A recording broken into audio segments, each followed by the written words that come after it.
कर्पूरहारं करुणावतारं संसारसारं भुजगेन्द्रहारं संसारसारं भुजगेन्द्रहारं सदा वसन्तं हृदयारविन्दे सदा वसन्तं हृदयारविन्दे भवं भवानी सहितं नमामि भावं भवानी सहितं नमामि हार सुमति के संगी कंचन वर्ण विराज सुवेशा कानन कुंडल कुंचित केश हाथ वज्र और ध्वजा विराज कांधे मूल जनेऊ साज शंकर सुवन केसरी नंदन तेज प्रताप महाजगवंदन विद्यावान गुणी अति चातुर राम काज करिबे को आतुर प्रभु चरित्र सुनबे को रसिया राम लखन सीता सूक्ष्म रूप धरि सियहि दिखावा विकट रूप धरि लंक जरावा भीम रूप धरि असुर संहारे रामचंद्र जी के काज सवारे भारत भाग्य विधाता पंजाब सिंध गुजरात मराठा द्राविड़ उत्कल बंगा विंध्य हिमाचल यमुना गंगा उच्छल जलधि तरंगा तव शुभ नामे जागे तव शुभ आशीष मांगे गाहे तव जय गाथा जनगण मंगल दायक जय हे भारत भाग्य विधाता जय हे जय हे जय हे जय जय जय जय हे भारत माता की जय भारत माता की जय भारत माता की जय भारत वीरों की जय भारत वीरों की जय भारत वीरों की जय वंदे मातरम वंदे मातरम वंदे मातरम। हनुमान जी उनको उनके बल का याद दिलाया गया और उन्होंने समुद्र लांघ दिया और हम लोग आपके बल का प्रतिदिन आपको याद दिलाते हैं, लेकिन आपको अपने आप पे विश्वास होता ही नहीं है। तो अपने आप पे विश्वास करना सीखिए। निश्चित रूप से आप भी अपने जीवन में जो खाई है, जो समुद्र है, उसको आप लांघ जाएंगे। उसके बाद अगर आप सत्य का साथ देंगे, हनुमान जी ने सत्य का साथ दिया, प्रभु श्री राम का साथ दिया, उनकी सेवा की, उनको मिला क्या? अमरता का वरदान। क्या वरदान मिला? अमरता का वरदान। यानी अगर आप सत्य के लिए समर्पित हैं, सत्य की सेवा में हैं, सज्जन की सेवा में हैं, तो आप भी निश्चित रूप से अमर होंगे।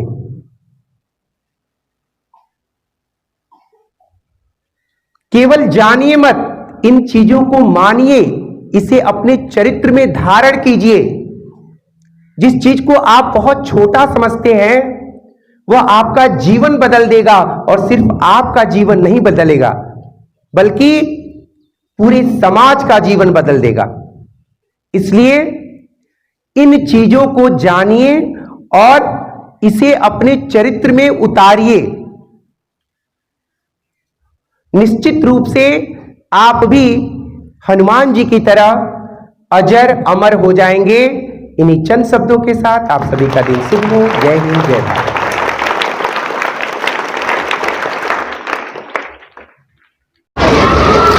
अभी मैं उत्तर प्रदेश जनपद गोरखपुर विकास खंड बड़हलगंज के अंतर्गत ग्राम सभा सीधे गौर में उपस्थित हूँ। सराय खास और सीधे गौर जो यह गांव है गोरखपुर और देवरिया डिस्ट्रिक्ट दोनों को जोड़ता है। हम इधर दिखाना चाहेंगे कि सुबह का लगभग 9 बज रहा है और इस समय मैं Kasturba Gandhi junior high school सीधे गौर में उपस्थित हूँ। आज दिन मंगलवार है। मंगलवार को जब प्रेयर कराया जाता है तो सबसे पहले माँ सरस्वती जी का बच्चों को आराधना किया जाता है। उसके बाद हनुमान चालीसा का भी पाठ कराया जाता है। उसके बाद राष्ट्रगान कराया जाता है और पीटी का कार्यक्रम कराया जाता है। इन्हीं सारे संदर्भों पर यहाँ अध्यापक उपस्थित हैं। हम इनसे वार्तालाप करेंगे। सबसे पहले सर DDR न्यूज चैनल में आपका स्वागत है। जी धन्यवाद। सर, जो मंगलवार को आप लोग हनुमान चालीसा सरस्वती वंदना तो प्रत्येक स्कूलों में कराया जाता है, लेकिन हनुमान चालीसा नहीं कराया जाता है, तो हनुमान चालीसा कराने का उद्देश्य क्या है आपके विद्यालय पे?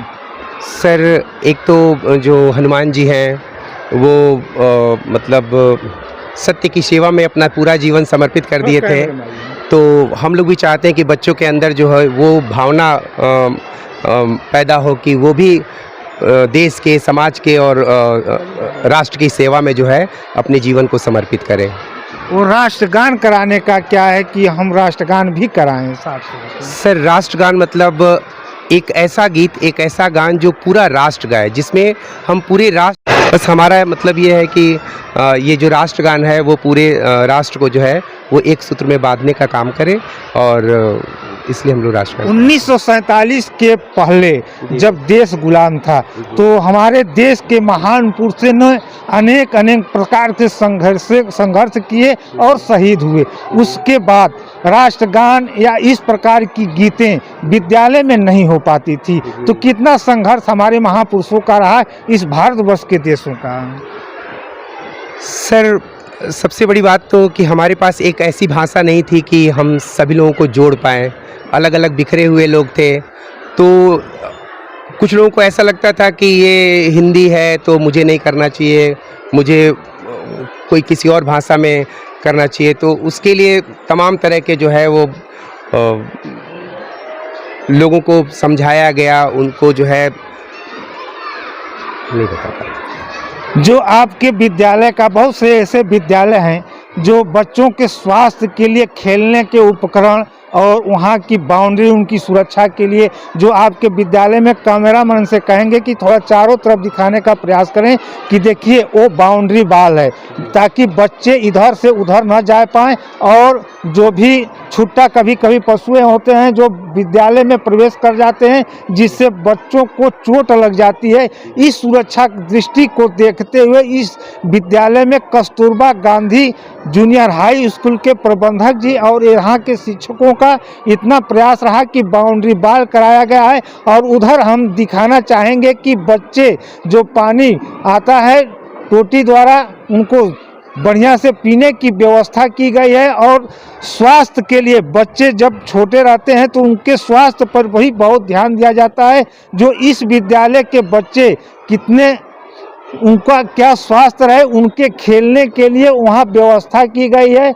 जो देख सकते हैं कि आप झूला झूलने के लिए और उपकरण लगाए गए हैं।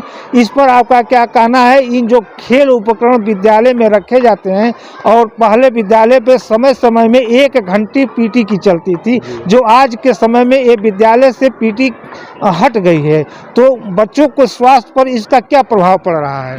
नहीं सर, हमारे विद्यालय में पीटी होती है। अन्य विद्यालयों हाँ, अन्य विद्यालय में देखिए, जब तक कुछ व्यायाम नहीं होगा, मनुष्य स्वस्थ नहीं रहेगा, और मनुष्य स्वस्थ नहीं रहेगा तो उसके अंदर जो है वो स्वस्थ मस्तिष्क नहीं रहेगा, और जब स्वस्थ मस्तिष्क नहीं रहेगा तो फिर पढ़ाई हो पाना संभव नहीं है, क्योंकि आप सभी जानते हैं कि स्वस्थ शरीर में ही स्वस्थ मस्तिष्क का विकास होता है।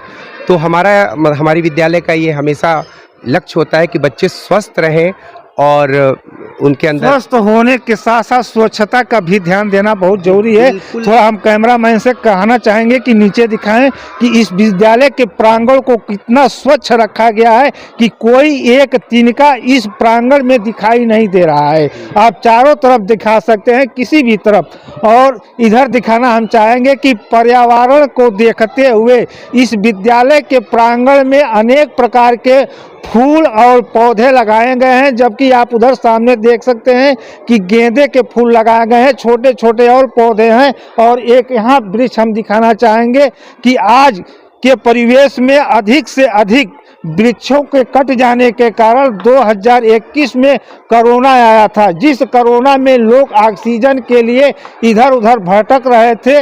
आज के परिवेश में देखा जाए तो जो जल दूषित हो चुका है, जल दूषित लोग बाटल के पानी अपने पीठ पे बैग में लेकर घूम रहे हैं। अगर वृक्षों की कटाई इसी तरह होती रही, अगर नहीं रुकी, तो अपने पीठ पर ऑक्सीजन का बाटल लेकर सभी लोगों को घूमना पड़ेगा।